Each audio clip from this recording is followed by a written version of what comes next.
베드로전서 그리고 베드로후서, 특별히 이제 베드로전서 말씀은 베드로 사도께서 이제 로마에 계실 때에 이 서아시아죠. 서아시아 지역에 아주 많은 핍박이 있었어요. 물론 이제 이 로마에서는 핍박이 더 심했을 수 있었겠죠. 왜냐하면 네로 황제의 핍박이 본격적으로 이제 시작되는 그 시점이기 때문입니다.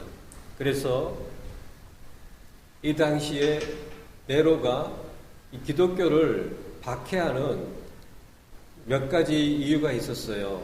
그 몇 가지 이유 중에 하나는 이제 황제의 그 권력을 더 강력하게 하기 위해서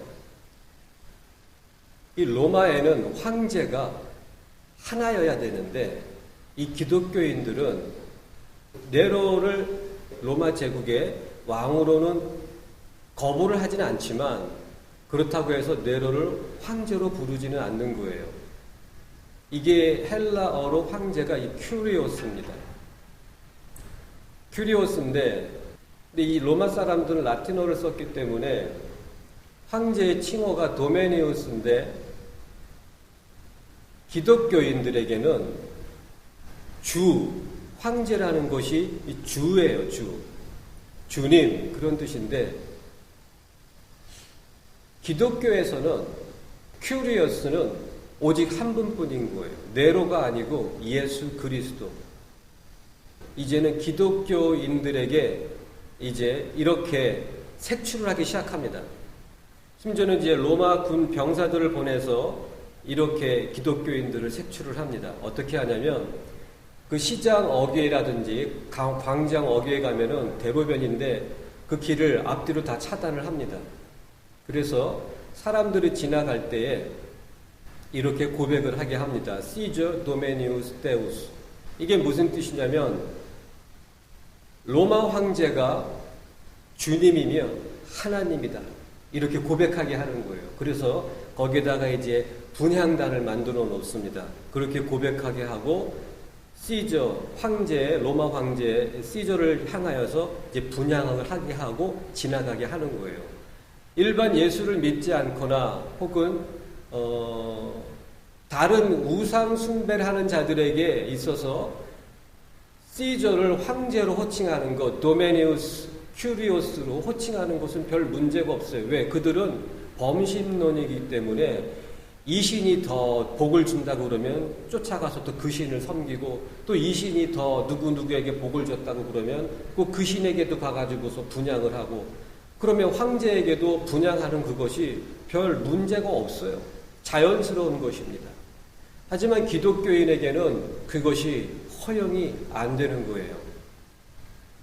지나가는 사람들이 이제 로마 군인이 칼을 딱 들고서 이렇게 얘기합니다. 시저 도메니우스 데우스 따라하라고 하는 것이죠. 그러면 그 사람도 시저 도메니우스 데우스 로마 황제가 주님이며 하나님입니다 하고 이제 분향을 하고 지나갑니다. 한 명, 두 명, 세 명 지나가요.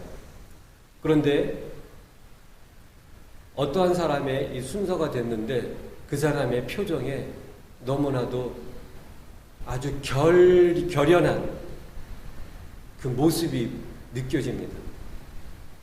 로마 병사는 또 변함없이 예외 없이 이렇게 얘기를 합니다. 시저 도메니우스 데우스. 그랬을 때 그 사람은 눈을 감으며 아닙니다. 예수 그리스도 도메니우스 데우스. 예수 그리스도가 주님이며 하나님입니다. 고백을 합니다. 그리고 그 자리에서 목베임을 당하고 죽게 됩니다. 그 다음 사람 시저 도메니우스 데우스. 아닙니다. 예수 그리스도 도메니우스 데우스. 예수 그리스도가 주님이며 하나님입니다. 또 목베임을 당하고 죽임을 당합니다. 이것이 기독교였고 그 당시의 상황이었습니다. 로마가 지배하는 모든 지역에서 로마 황제를 주님이며 하나님으로 고백하지 않은 자들을 다 죽였습니다. 바울 사도께서 로마서 10장 말씀에 마음으로 믿어 의에 이르고 입으로 시인하여 구원에 이른다는 그 말씀, 지금 이 시대는 마치 구멍가게에서 사탕 사먹는 그런 말씀으로 만들어 버렸지 않습니까? 입으로 시인하면 구원 받는다고 하면서 영접 기도를 받게 합니다. 영접했습니까, 형제요? 네, 예수님을 영접합니다. 그럼 저의 기도를 따라 하십시오 하면서 3, 4번 영접 기도하고 나서 그 사람이 예수를 믿는 사람이 됐다고 그러고 구원이 있다고 그러고 천국 시민이 됐다고 하는 거예요. 말도 안 됩니다. 과연 그 사람이 2000년 전에 그 동일한 상황에서 시저 도메니우스 데우스 로마 황제가 주님이며 하나님입니다. 그런 고백 앞에서 과연 예수 그리스도가 주님이며 하나님입니다. 그리고 죽임을 감당할 수 있겠는가? 어린 반푼어치도 없습니다. 현대교회의 그 수많은 목사들 중에서도 과연 그 로마 병사 앞에서 주저없이 두려움 없이 미련 없이 예수 그리스도 도메니우스 데우스라고 고백할 수 있는 목사가 과연 몇이나 되겠습니까?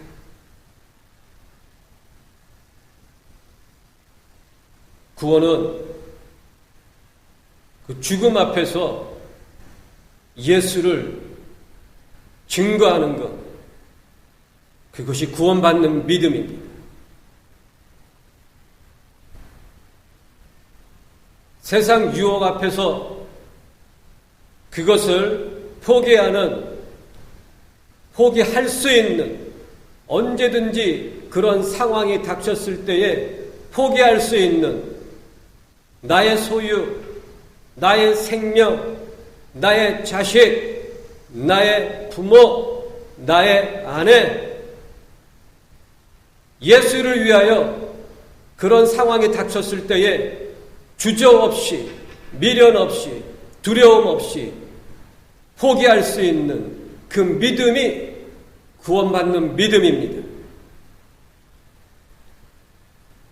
다시 한번 말씀을 드리지만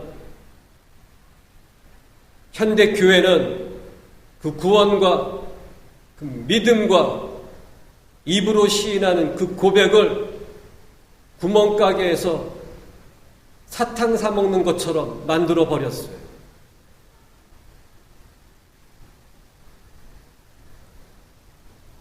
전에 제 아내와 이러한 대화를 나눈 적이 있습니다. 여보, 그런 상황이 벌어질지는 알 수는 없지만 만약에 아주 핍박을 받게 되는 그런 상황이 벌어졌을 때에 누군가가 우리를 잡아가지고 예수를 부인하지 않으면 내 아내를 죽이겠다 그러고 아니면 남편이 나를 죽이겠다고 그렇게 협박할 때에 우리 두려워하지 맙시다. 우리 예수를 위해서 기꺼이 죽읍시다.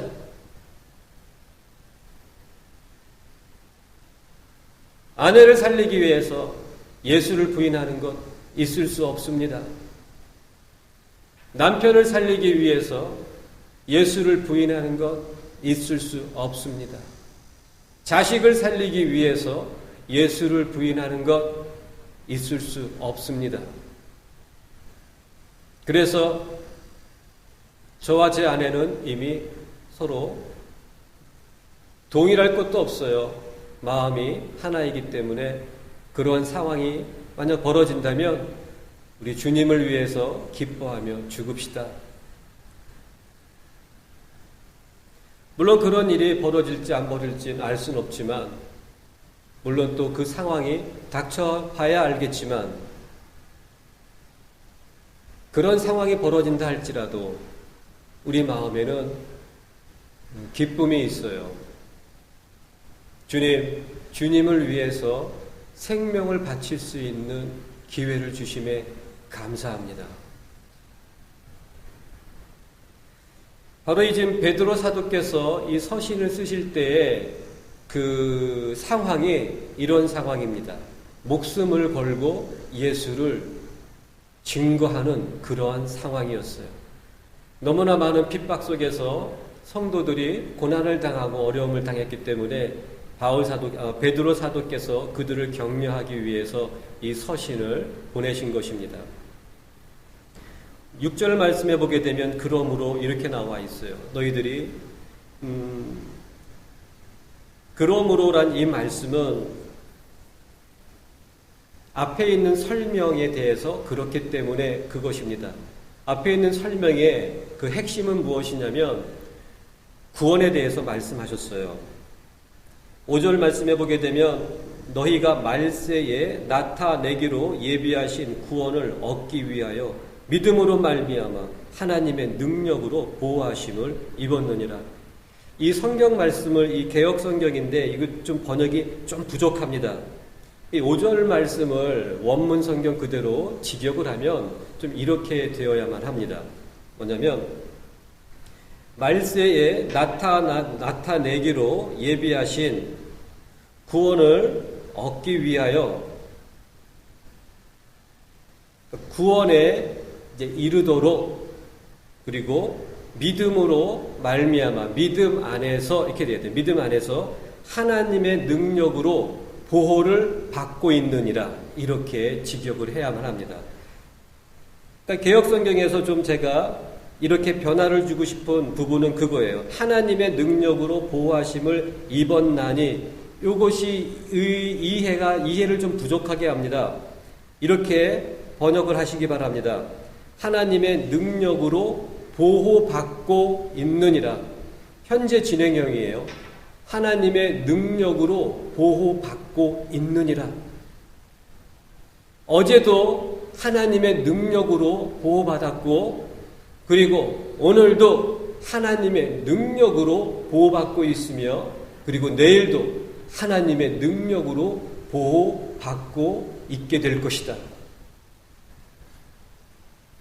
믿음이라는 것 그리고 구원이라는 것 그것이 우리 스스로 우리의 힘으로 믿음을 지키고 구원을 지킬 수 있는 것이 절대 아닙니다.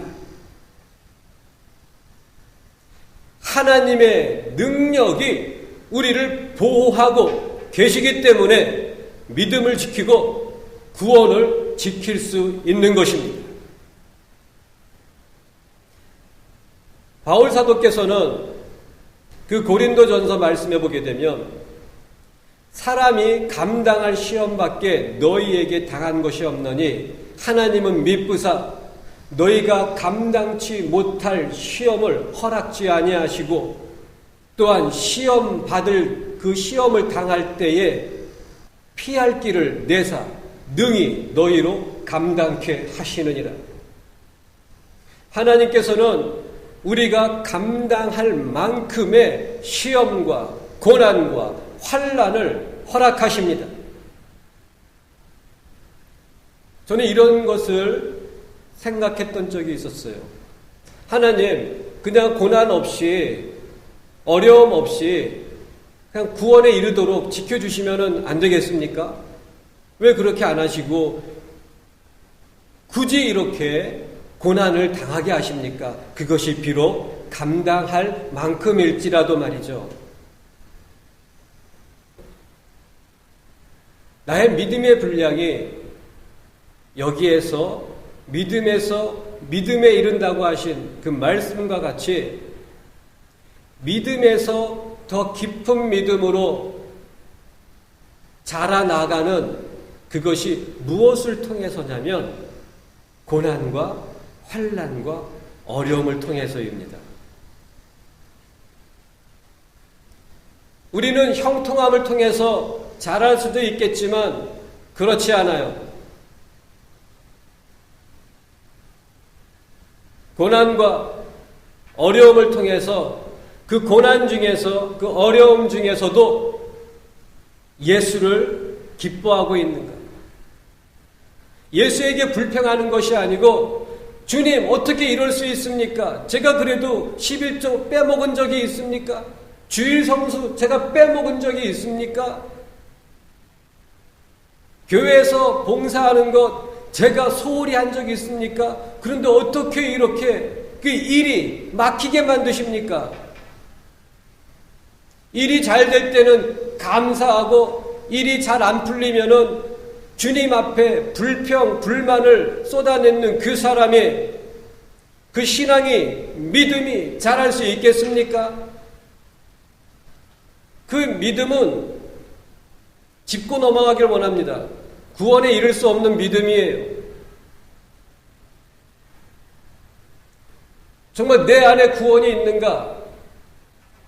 내가 지금 믿음에서 더 깊은 믿음으로 나아가고 있는가? 그것은 잘 나갈 때, 형통될 때 그런 게 아니에요. 고난 중에서도 예수를 기뻐하는가? 환난 중에서도 예수님께 감사를 드리고 있는가? 주님을 향한 감사와 기쁨이 끊어지지 않도록 기도로 성령님께 도움을 간구하고 있는가? 이 상황을 해결해 주세요가 아니라 주님, 이 상황에서도 주님을 더 바라보게 하시고 주님을 더 기뻐하게 하시고 주님께 더 감사할 수 있도록 도와주시옵소서. 그것을 기도하고 있는가? 그것이 믿음입니다. 이것이 신앙이 되어야만 합니다. 다윗 왕은 자기를 죽이려고 했던 그 사울 왕이 바로 눈앞에서 잠을 자고 있었어요. 그런 상황에서 그 사울 왕을 죽여도 어느 누구가 다윗을 비난할 사람이 없는 상황입니다. 왜냐하면 다윗은 충신이었어요. 오직 사울 왕에게 충성했던 장군이었어요. 그런 다윗을 결국 배신자는 다윗이 아니라 사울 왕이라는 것을 사람들은 다 압니다. 다윗 옆에 있던 다윗의 동료가 이렇게 얘기를 합니다. 어서 하나님께서 원수를 당신 손에 붙이셨나이다. 죽이소서. 그럴 때 이 다윗은 절대 그 말에 넘어가지 않고 하나님을 바라봅니다. 하나님의 말씀을 바라봅니다. 하나님께 기름 부음 받은 자를 내가 건드릴 수 없노라. 심지어는 그 사울 왕의 그 옷 소매를 조금 잘라낸 것, 그것 자체만으로도 마음의 가책을 느끼고 하나님 앞에 두려움을 가졌던 그 사람이 다윗입니다. 무엇입니까? 자기를 부인했던 사람이 바로 다윗이에요. 세상적인 사람은 바로 옆에 있던 사람과 똑같은 거예요. 죽이소서.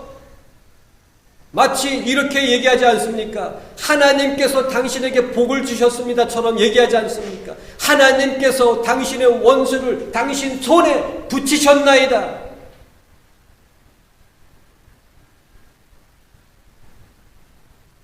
신앙생활을 하다 보면은 좋아 보이는 게 있고 그리고 옳은 것이 있습니다.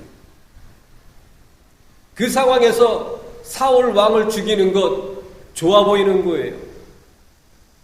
하지만 하나님을 바라보는 자, 그 마음에 진리가 하나님의 계명이 기준으로 세워있는 자에게는 옳은 것을 선택합니다. 하나님께서 기름 부으신 자를 내가 손을 댈 수 없다라는 것. 예수를 믿어도 세상적인 가치관으로 예수를 믿는 자는 죽이소서. 하나님이 당신을 축복하셨습니다. 오직 진리만을 바라보며 진리로 살기 위해 몸부림치는 자는 죽이고 싶은 자기를 죽이는 거예요. 진리를 바라봅니다.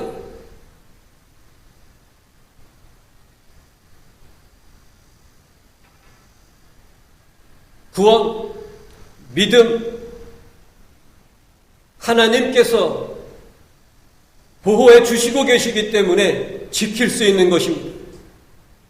마귀는 사람을 통해서, 어떤 사건을 통해서, 상황을 통해서 그 마음을 흔들어 놓으려고 온갖 방법을 다 동원합니다.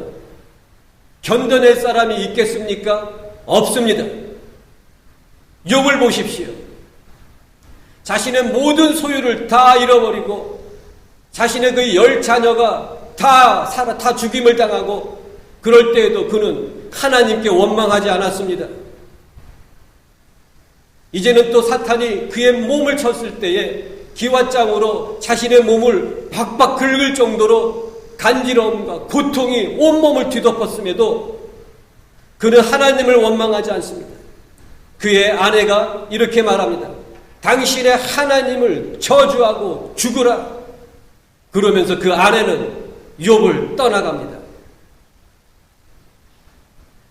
욥이 그 마음을 지켰음에도 결국엔 3장부터 보게 되면 그는 하나님 앞에 자신을 스스로 의롭게 여깁니다.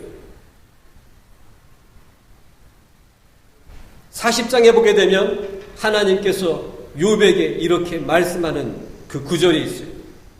네가 네 자신을 스스로 의롭다 여김으로 나를 불의하다 하느냐.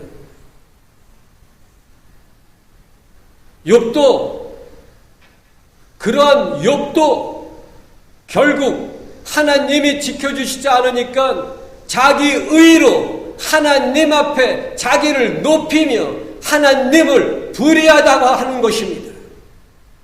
쓰러지게 되어 있어요.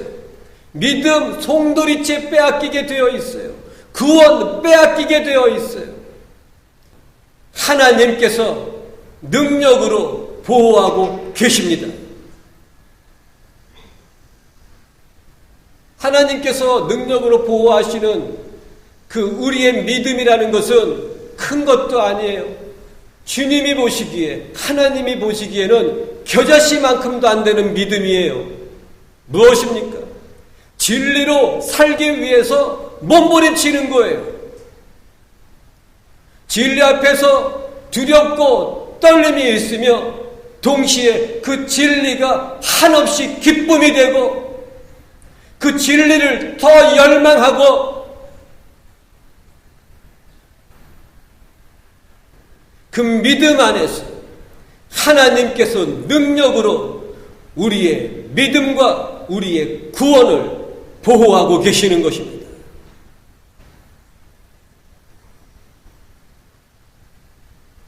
그러므로 이렇게 나와 있는 거예요.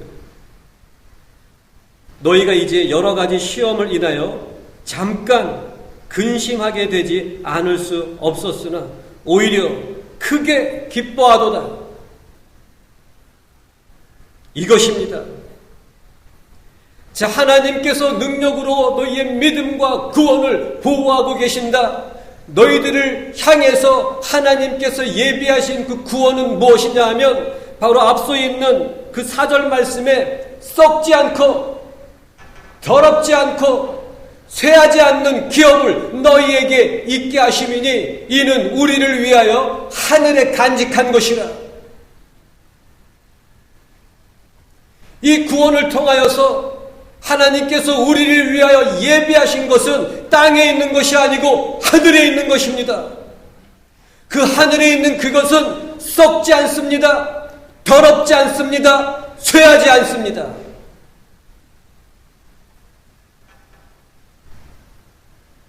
땅의 것 때문에 예수를 믿는 교인들이 얼마나 많습니까? 다 회개치 않는다면 결국은 지옥입니다. 베드로 사도께서도 하나님께서 우리를 위하여 예비하신 것은 하늘에 있는 것이라고 명확하게 말씀하고 계심에도 땅의 것들을 위해서 예수를 믿는 자들은 다 지옥입니다.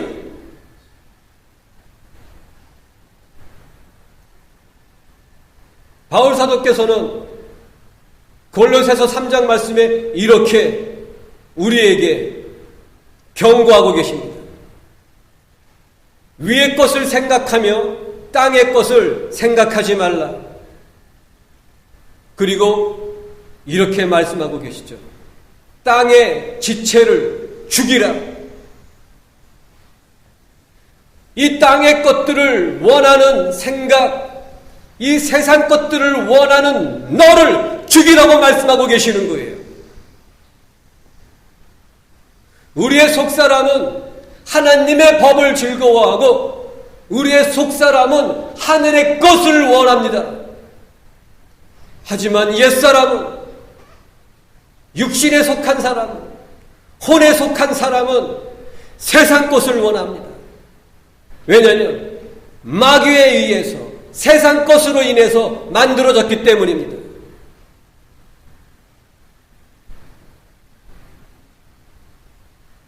주님께서 베드로 사도를 통해서 이렇게 말씀하고 계시는 거예요. 오히려 크게 기뻐하라. 오히려 크게 기뻐하라. 왜입니까? 왜입니까? 이런 상황에서 크게 기뻐하는 그것이 바로 너희의 영광이 될 것이기 때문이다. 고난이 크면 클수록 그 안에서 더 크게 기뻐하라. 그것이 고스란히 너희의 영광이 될 것이다. 예수의 이름으로, 제자의 이름으로 한 소자에게 냉수 한 그릇 대접한 그것도 땅에 떨어지지 않는다고 말씀하셨지 않습니까? 고난 중에, 환난 중에, 핍박 중에 오히려 예수 그리스도를 기뻐하라. 크게 기뻐하라. 그것이 우리의 영광이 될 것입니다.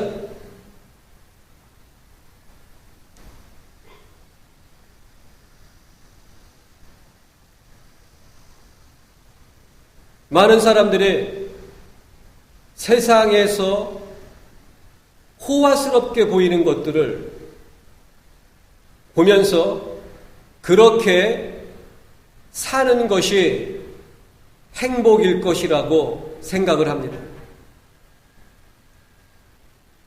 이 시대에, 그리고 현대교회의 대부분의 교인들이 생각하는 행복의 기준은 그 소유에 있습니다.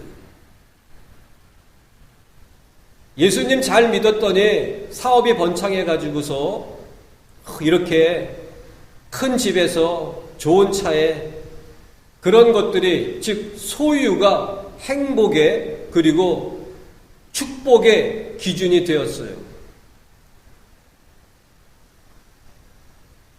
그런데 성경은, 그리고 예수님께서는 그렇게 말씀하고 계시지 않습니다.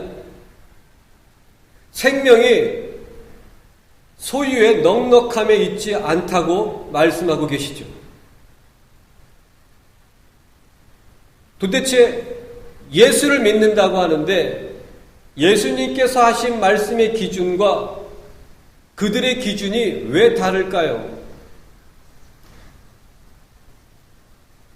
행복의 그 기준이 소유에 있는 그 사람들, 예수님께서는 생명이 소유의 넉넉함에 있지 않다고 말씀하고 계시고, 즉 생명의 기준은 소유가 아닌 거예요.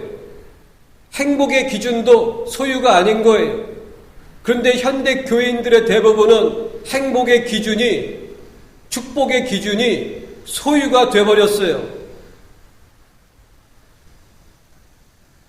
무엇입니까? 욕심으로 말씀을 변개시킨 거예요. 그리고 적지 않은 목사들 역시 숫자를 늘리기 위해서 말씀을 그렇게 전하고 있죠.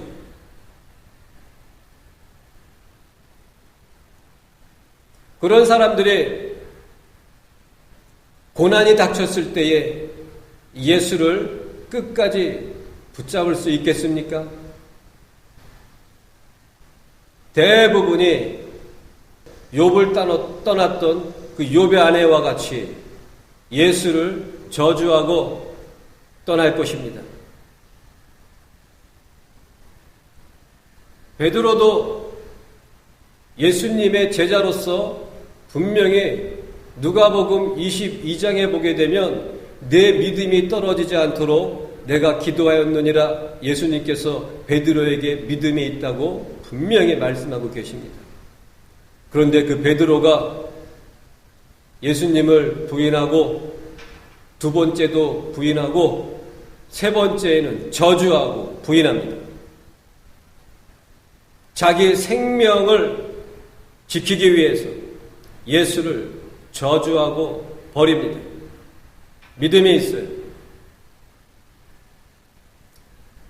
기준이 소유인 사람들이 과연 그러한 환난의 상황에서 예수를 끝까지 붙잡을 수 있을까요? 절대 못합니다.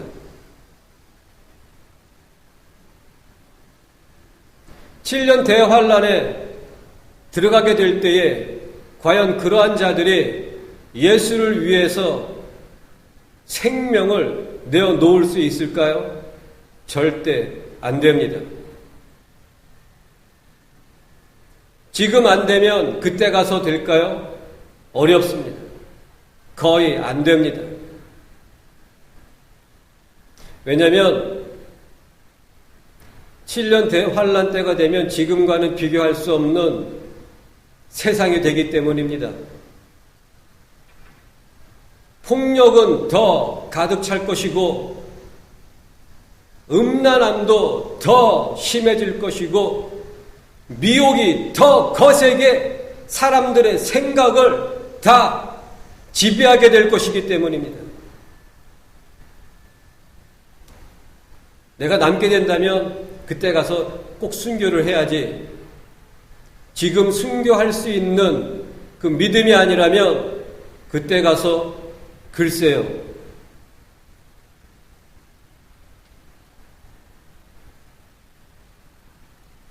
베드로 사도는 바로 지금 이 시대에 진정한 성도들을 향해서 이렇게 말씀을 주고 계시는 것입니다. 8절 말씀에 예수를 너희가 보지 못하였으나 사랑하는도다. 이제도 보지 못하나 믿고 말할 수 없는 영광스러운 즐거움으로 기뻐하니 믿음의 결국 곧 영혼의 구원을 받음이라. 먼저 9절 말씀해 보게 되면 믿음의 결국 곧 영혼의 구원을 받음이라. 여기에서 개역성경은 영혼이지만 실제 원문 성경은 그냥 혼입니다. 영은 구원받아야 할 이유가 없어요. 영은 하나님께로 돌아가기 때문입니다. 여기서는 혼의 구원을 받음이라 이것입니다. 자, 결론적으로 말씀을 드립니다. 성도들은 예수를 보지 못했어요. 그런데도 너희가 예수를 사랑하는도다. 이제도 보지 못하나 믿는도다.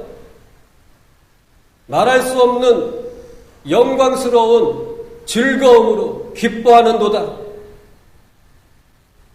그것이 무엇입니까? 구원이 있기 때문에. 너희들이 정말 구원이 있다면 예수를 사랑하게 되어 있고 예수를 말할 수 없는 영광스러운 즐거움으로 기뻐하게 되어 있는 것입니다. 구원은 이 세상의 어떠한 것과도 비교될 수도 없고 바꿀 수도 없는 그것을 너희가 가졌기 때문이다. 구원이 있다라는 건 무엇입니까? 예수가 내 안에 있다라는 거예요. 예수가 내 안에 있다라는 것은 무엇입니까? 예수는 나의 것. 예수를 소유한 거예요. 하나님을 소유한 거예요. 잠언 22장에 보게 되면 네가 오빌의 금을 버리라. 네가 세상에서 원했던 세상적인 금과 보석들을 버리라. 그리하면 하나님께서 너의 보물이 되시리라. 세상을 버리고 나를 버릴 때에 하늘을 갖게 되고 하나님을 갖게 되는 거예요. 그래서 너무나 기뻐하게 되어 있는 거예요. 얼마나 기뻐하냐면 오히려 크게 기뻐하는도다. 말할 수 없는 영광스러운 즐거움으로 기뻐하는도다. 구원이 있는데, 예수를 믿는데, 예수를 사랑하는데 삶에서 기쁨이 없다면 그것은 거짓말입니다. 하는 일이 잘 안 풀린다고 얼굴이 우거지상이라면 그것은 거짓말입니다. 자식의 문제를 일으킨다고 해서 그 얼굴에 근심만 가득 차 있다면 그것도 거짓말입니다. 믿음은, 구원은 내 안에 예수가 있다면 이 세상에서 벌어지는 모든 상황을 뛰어넘게 되어 있어요.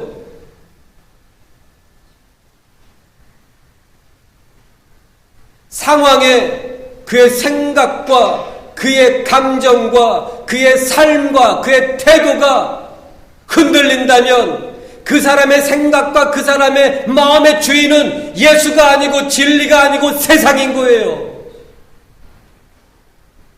자식 때문에 흔들리고 근심이 있고 염려로 가득 차 있다면 그 사람의 생각의 주인은 진리가 아니고 예수가 아니고 자식인 거예요. 예수가 있다면 아무리 부유할지라도 그 부유함에 그 돈의 마음과 생각을 빼앗기지 않습니다. 검소하게 살게 되어 있어요. 원칙입니다. 예수가 있다면 어떠한 어려움이 있을지라도 아무리 궁핍할지라도 기뻐하게 되어 있습니다. 이것이 성경적인 원칙이에요.